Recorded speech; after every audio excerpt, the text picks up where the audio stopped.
Llavors, el moviment Residu Zero una mica el que impulsa és tota la sèrie de canvis que es pot fer no només a nivell individual, sinó també col·lectiu, per eliminar, o sigui, la idea radical és eliminar el concepte de residu i que tot s'aprofiti.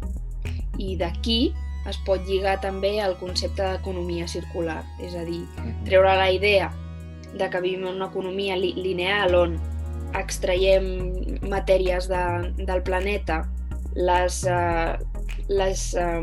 transformem, les venem, li donem un ús i les tirem, no? Això és l'economia lineal. Després, si incorpores el reciclatge, doncs part d'aquesta línia entra en bucle i una part es reprofita, però això no és suficient.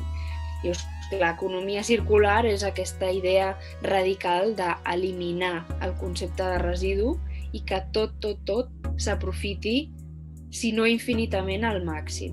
I detectar d'on venen aquests fluxos de residus i actuar sobre ells per crear un cercle infinit, que al final és el que fa la natura. El que passa que nosaltres, amb els nostres processos, estem desconnectats de la natura i fa temps que la vam deixar d'imitar, en el bon sentit. Com en un bosc, si es mor un arbre, aquell arbre no es queda allà i és escombraria.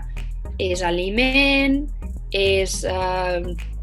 són nutrients pel terra, és la casa de molts tipus d'organismes, no? Doncs és agafar aquesta idea i dir què estem fent en un món de recursos il·limitats, malbaratant tantes coses que s'haurien d'aprofitar al 100%.